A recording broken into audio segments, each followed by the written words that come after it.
এই মুহূর্তে আমাকে জায়গা হামলা করেছে, মানে জায়গাটা খুবই ভয়ানক, মানে গভীরতা প্রায় 160। আপনার মাথা থেকে মগজ বের হয়ে যাবে। দীর্ঘ 160 ঘন্টা পরে নাইকিওয়ালা বাস থেকে আমার ছোটবেলা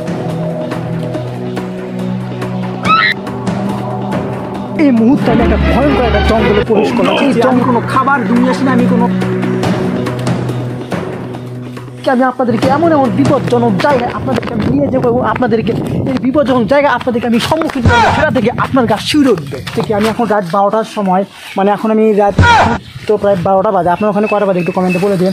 তো এখানে সবচেয়ে ভয়ঙ্কর বিষয়টা হচ্ছে সেটা হচ্ছে যে আমি এখন যেখানে দাঁড়িয়ে আছি জঙ্গলের ভিতরে সব শুধুমাত্র আশেপাশে শুধু কবর আর কবর। আসলে আমি এটা বুঝতে পারতেছি না, এত রকম ভয়ঙ্কর জঙ্গলে এই যাদের মৃত্যু হয়েছে তার এই কবরে এই ভয়ঙ্কর জঙ্গল কীভাবে থাকে, মানে বিষয়টা আমাকে খুবই ভাবাচ্ছে।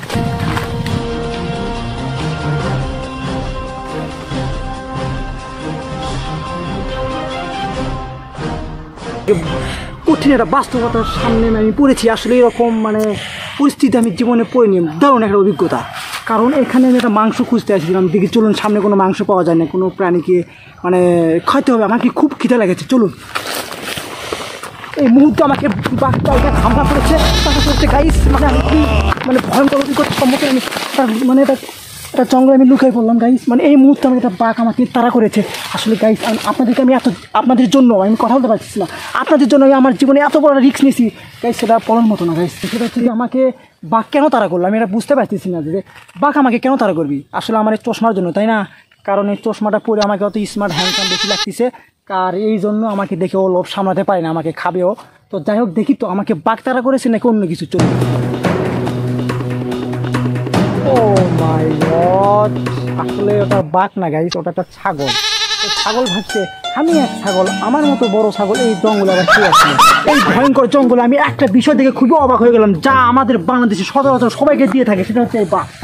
এই আইকিওয়ালা বাস থেকে আমার ছোটবেলার কথা, বড়বেলার কথা, সব বেলার কথা আমি মনে পড়ে যাচ্ছে। চলুন আরো কিছু অ্যাডভেঞ্চার আছে সেটা আপনাদেরকে আমি দেখিয়ে এসি। আসলে আমি কোনো মাংসের কোনো ছিটে কোটা খুঁজে পেলাম না, কোনো প্রাণীও নাই। তবে এখানে এসে আমি একটা বিষয় দেখে খুব অবাক হচ্ছি, সেটা হচ্ছে কি আশেপাশে আমি দেখতে পাচ্ছি এগুলো হচ্ছে মানে খাবার জিনিস মনে হচ্ছে। এটা আসলে আমি আপনাদেরকে দেখাচ্ছি, এটা মনে খাওয়া যায়। তার মানে এখানে আশেপাশে কোনো মানুষের আমি গন্ধ পাচ্ছি, হয়তো আশেপাশে কোনো মানুষ আছে। চলুন আগে ভিতরে যাই। তো এখানে আবার আসছি, মানে জঙ্গলটা এত বড়, এখানে গোলক ধাঁধা, মানে এখানে এসে আমার মাথা মানে খেলিচ্ছে না। আমি বুঝতে পারছি আমি কোনো গাঁজা মদ কিছু খাই না, কিন্তু তারপরে জঙ্গল আমাকে পাগল বানিয়ে দিচ্ছে। সাথে আপনারা হয়তো পাগল হয়ে যাচ্ছেন, কারণ আমি একই জায়গায় বারবার চক্কর দিচ্ছি, কিন্তু তারপর আমি জঙ্গল ছাড়তে পারতেছি না। কারণ এত বড় ভয়ঙ্কর জঙ্গলে এইরকম অ্যাডভেঞ্চার আমার জীবনের সব থেকে কঠিন একটা অভিজ্ঞতার সম্মুখীন হয়েছি আমি। মানে আমি প্রায় 20,000 কিলোমিটার মানে হাঁটার পরে তো আমি পুরো জঙ্গলে আমি খুঁজে দেখলাম এই ছোট্ট একটা গ্রামে এত ভয়ঙ্কর জঙ্গল, মানে এখানে আমি কোনো মানে রেস্ট নেওয়ার মতো কোনো জায়গা পেলাম না, আর এত রোদ।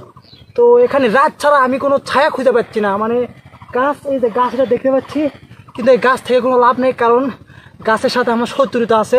কারণ গাছের সাথে আমি ছোটোবেলায় অনেক গাছ কাটছি, আর গাছ আমাকে দেখলে ছায়া দেয় না। তো এখন আপনাদের সাথে আমার দেখা হচ্ছে রাখছেন। আসলে আমি যেভাবে ভাবলাম বিষয়টা কিন্তু তা না, মানে এখানে পানি ভিতরে, এখানে অনেক মশা।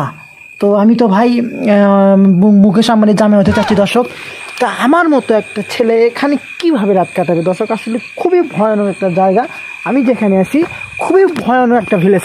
তো ভিডিওটা আমি আজকে প্রথম পার্ট দেখাচ্ছি, আর দ্বিতীয় পার্টে আমি যে ভয়ানক জায়গায় আরও যাব, সেখানে খুবই ভয়ানক জায়গা, যদি আপনি দেখেন আপনার কাজ শুরু উঠবে।